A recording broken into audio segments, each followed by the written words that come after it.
Halo guys, kembali lagi di Ninadi Film. Seperti biasa, kita akan melanjutkan alur cerita komik 44th Period Survival Class. Melanjutkan kejadian di episode 31 dan 32 kemarin, kali ini kita masuk ke episode 33 dan 34, yang sekaligus menjadi episode terakhir season ke-1. Cerita berlanjut dari kejadian menghilangnya Sujung di dalam labirin UKS. Karena khawatir, Wongu memutuskan masuk lebih dulu ke dalam labirin untuk mencari Sujung. Tak lama setelah itu, Sona dan kakak Doyun, yaitu Dohyun, menyusul masuk ke labirin yang sama. Tujuan mereka satu, mencari Wongu dan memastikan keberadaan Sujung. Labirin kini terasa berbeda.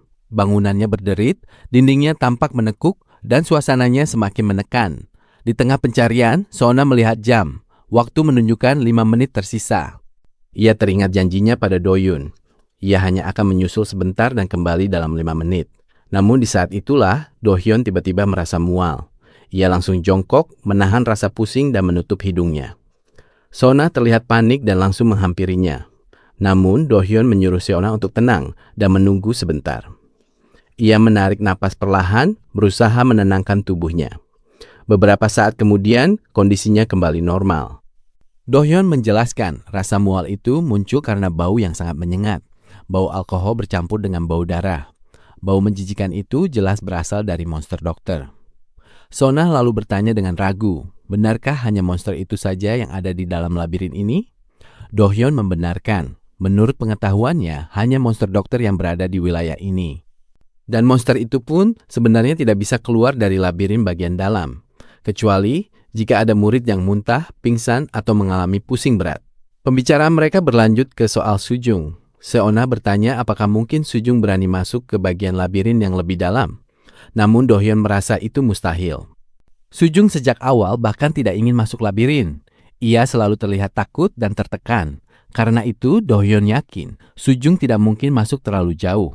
Setelah mempertimbangkan waktu, Dohyun mengajak Sona untuk kembali menyusul Doyun di bawah. Namun kenyataannya semua asumsi itu salah. Sebelumnya, Doyun pernah mengatakan bahwa monster dokter tidak bisa keluar dari labirin dalam. Tetapi saat ini, monster itu justru berada di labirin luar. Alasannya adalah karena bangunan labirin sedang bergeser dan menekuk. Tembok-tembok yang seharusnya tertutup menjadi terbuka. Dan disitulah monster dokter menemukan Sujung yang sedang mencari selimut untuk membantu rencana turun. Sebenarnya, Sujung sempat menyadari ada yang mendekat. Ia mendengar suara langkah kaki. Namun Sujung tidak waspada, karena suara sepatu itu terdengar sama seperti sepatu teman-temannya. Ia mengira itu adalah murid lain yang sedang mencari barang. Jika saja Sujung lebih memperhatikan, mungkin semuanya akan berbeda. Namun, satu kelalaian kecil menjadi kesalahan fatal. Kita kembali ke Wongu. Saat itu, monster dokter sudah berada tepat di hadapannya. Monster itu menangkap Wongu tanpa peringatan. Wongu berusaha melawan, menarik tubuhnya ke arah balik tirai. Namun monster dokter memegang kepala Wongu dan membenturkannya keras ke dinding labirin. Darah menetes.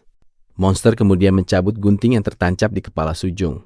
Saat monster bersiap menusuk Wongu, Wongu berhasil melepaskan diri.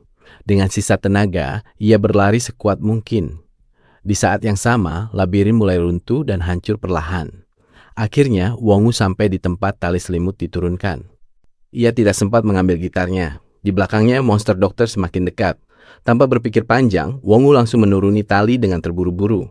Doyun yang berada di bawah berteriak dengan cemas. "Pelan-pelan, Wongu. Hati-hati." Namun Wongu sudah panik. Tangannya hampir tergelincir. Dengan suara gemetar, Wongu berteriak, "Monsternya lepas. Labirinnya hancur." Doyun lalu bertanya tentang Sona dan Dohyun. Namun Wongu tidak tahu kemana mereka pergi. Baru saat itu, Wongu sadar. Sona dan Dohyun masuk menyusulnya, namun belum kembali. Doyun langsung syok. Tiba-tiba, terdengar suara mengerikan dari atas. Monster dokter sedang menggunting tali selimut. Wongu panik luar biasa. Ia tidak bisa bergerak. Ke atas tidak mungkin, ke bawah terlalu tinggi. Di saat itulah, Wongu sadar ini mungkin akhir hidupnya. Dengan mata berkaca-kaca, ia berkata pada Doyun, "Aku senang bisa berteman denganmu." Tangisnya pecah. Tali itu pun terputus. Dan Wongu jatuh ke bawah. Episode terakhir season 1. Bantal dan selimut yang dikumpulkan sebelumnya ternyata tidak cukup untuk menahan jatuh dari ketinggian 4 lantai. Wongu tidak selamat. Doyun menangis histeris. Ia memeluk tubuh sahabatnya yang sudah tidak bernyawa.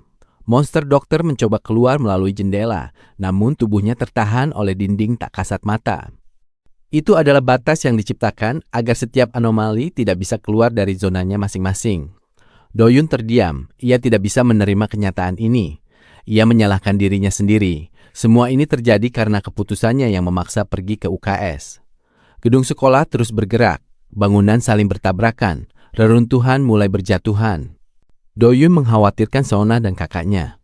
Namun sebelum sempat bergerak, reruntuhan besar jatuh menghantam kepala Do-yun. Ia terkapar di lantai. Dengan suara lemah, ia menyebut nama Wongu, Do-hyun, dan Seona. Ia meminta maaf, dan akhirnya Do-yun pingsan. Kita beralih ke kelas 1-1, tempat tim C berada. Anehnya, suasana di sini terasa lebih tenang. Jie merasa getaran sekolah sudah berhenti. Berpindah ke tim B. Jeng-woo dan yang lain melihat pintu menuju aula sudah ringsek parah. Seorang siswi kelas 2 berkata, "Kalian juga merasakan getaran tadi kan?" Taehyung menimpali, "Kalau aula seperti ini, jalan kembali ke kelas pasti sudah tidak normal." Kembali ke tim C. Lorong menuju kelas menyempit drastis. Sohan menjelaskan jika mereka memaksa kembali ke kelas, itu akan memakan waktu berjam-jam, bahkan berhari-hari. Namun pada akhirnya, tujuan semua orang tetap sama. Bagian paling bawah dari lubang hitam. Jeng-woo berkata tegas, "Kalian lihat sendiri, bangunan sekolah saling bertabrakan. Kita tidak punya waktu mencari semua teman. Kita harus segera turun." Namun Jian membalas, "Setidaknya kita harus mencoba mencari mereka." Sambil terus berjalan menuruni gedung, para murid kelas 2 akhirnya menyadari, jalan keluar dari lubang hitam berada di bagian paling bawah. Tim B dan kelas 2 memutuskan bekerja sama untuk bertahan hidup. Sementara itu di kelas 1-4, rencana pembuatan peta gagal total. Murid-murid tercerai-berai, tidak ada yang tahu kondisi satu sama lain. Mereka memilih mencari jalan keluar dengan kekuatan masing-masing. Tim D pun bersiap meninggalkan kelas. Tak lama setelah mereka keluar, kelas itu menjadi gelap dan perlahan hancur. Di panel terakhir season 1, diperlihatkan bahwa beberapa murid telah meninggal dengan cara kematian mereka masing-masing. Dan dengan itu, season 1 resmi berakhir. Penulis cerita mengkonfirmasi season 2 diperkirakan akan rilis dalam 5 hingga 6 bulan ke depan. Jadi kita harus bersabar menunggu. Jangan lupa subscribe channel ini agar tidak ketinggalan alur cerita komik lainnya. Sampai jumpa di episode berikutnya. Bye-bye.